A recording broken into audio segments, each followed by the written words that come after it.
Nahum ichokume klen kuku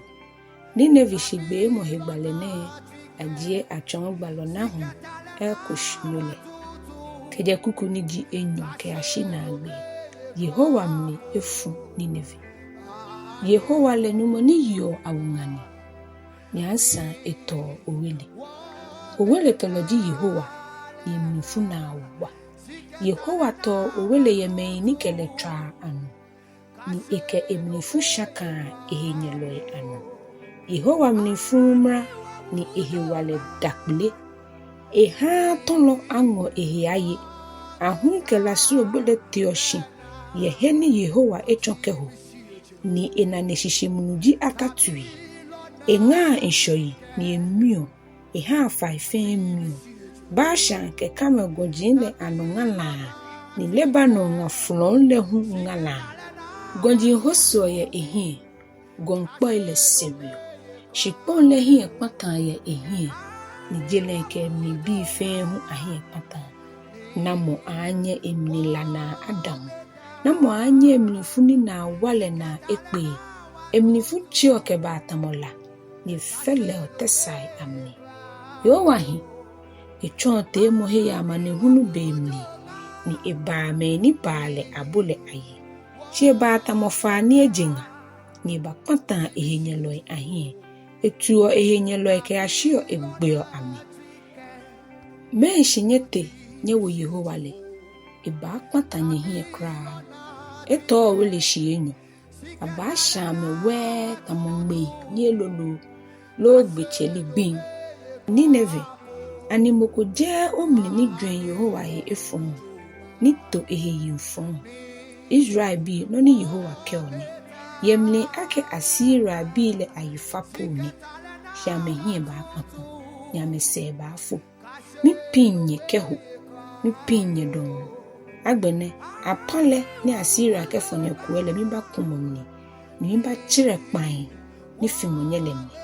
kita ni Yehowa ewu ya Assyria hejiene ona hwe ni ba ha kai ogbei makumosu amagan kedade amagan le ni yo oje ma wojin le awele amnile masagbo nyobu matobu Assyria ejake ohin kra na bofo komi ba ya gojin le anokesane papa e paketu enjole sane yuda bi nye yi anye gbinjujin le ni nyumogbe fani ni nye wehile ekeba hale ichon walo ele ban abatu anye don akpata amehi butu hallelujah Nahum icho enyo keje klen kuku ke ashina agbe Nineve Hiɛkpãtãmɔ le Nineve ni fitelole eba atu abo moni ba akpata ohiele esheshi abu man lehe gbogbo lehe nyemia buamo otabilo eblublu ana Yehowa mi ha Israel hie abanyam ekowu ejake enyelo elebayeno ni amekpata eblimanyam lehe enyelo tabilo kakan lo ele hie chen chuji amewowo atade chuji amemisa ameheke amanle tuamu keji ametaya shwili le toke damoshile amekpelo tamolani mincho amekpongo ele mintumotumo taya shwili le gbashi egbedegbe le ano ameya ameba kefoi ye manle mlimblo huile amni amekpelo tamokoti ni amefuo himwe na tamosrawa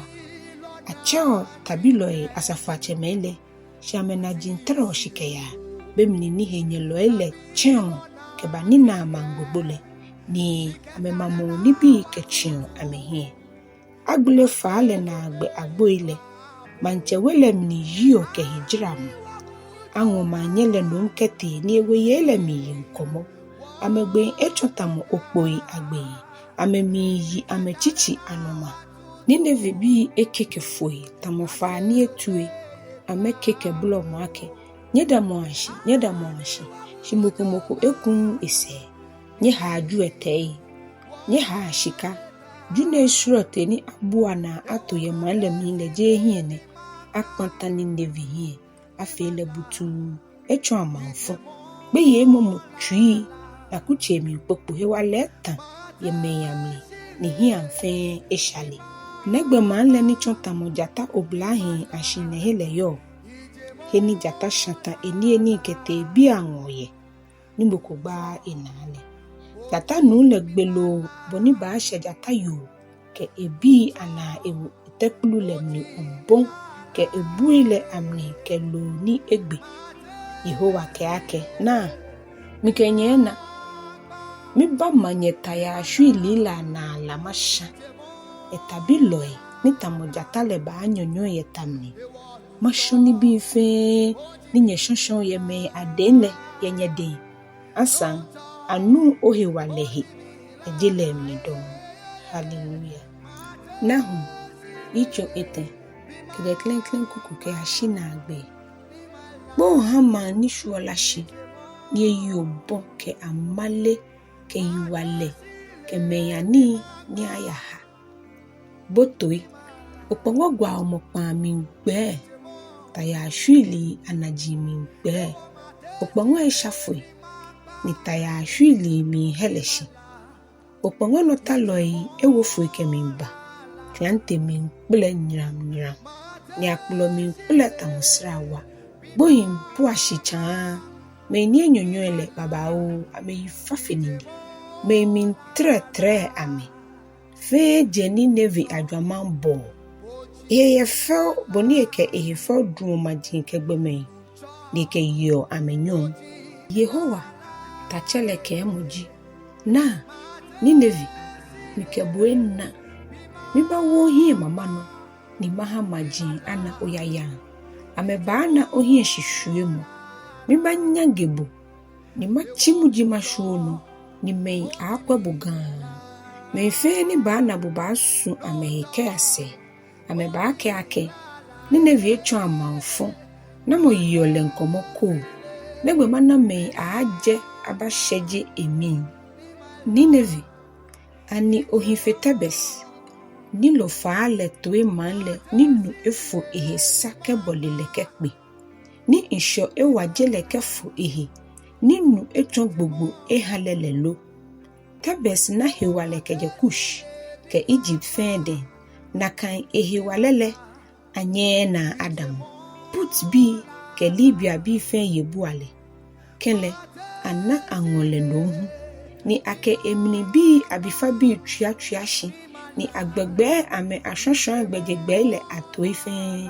emini hien na no meile ame henyelo ile fon ame no oshiki keja ame ha amehi ni awo ame gbukle ni akpla ame kete lomu Nineve na kan bohu oba atodan ni ohie ba ha ni oba tao aboba hekejo ohenyelo le na afui omo jinle na abeba chomo agbamiche ni ame klenklen yibi etu ya ameno hoso moneke ni a hoso cheile ibi ile ba akpla ahwe ye lole dan na otabi lo ile ye so nji ame o shipon le no majinle ana agbo ile ana kamo ha oyenye lo ile la ba sha ogbo ene ase adedeban le nye ya anumonu nye toa beni abasa nye manle ile nye waji anye mojinle nye nasu ni akefo brikisile ni asa brikisifo adekale ato bo fe boni fele nye ba nyonyo ke je ye lamnile lo le ye tamni aba plenenye tamobala bi Hiɛkpãtãmɔ shini ahi nye ha nye yi afa tamobala bi nye yi afa tamo otukpe nye ha nye te anjira ye loi aye fafe ngulami tete shibe ngwenele ameno egbo tamobala bi ni bayoni ni ame flikyo keyale nye lumoele tamo agai ni chemele tamobala bi ni basomo afaban ahi gbinoni feimiye keji hunu le teshipe ame fliki kete ni alehe ni ameya au Assyria manche omra loele egboi ni wo enyo ohie na ano bile anu agbe owe bile ashwagun jinle anu ni mokokra be ni buwa amena bilabo ni o pilale bechaba ni ofa jinle ehinchamu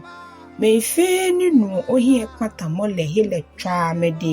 ameshuo no kenyamo. Eja kenamo poni yo ni oyeko le sani fonda. Hallelujah.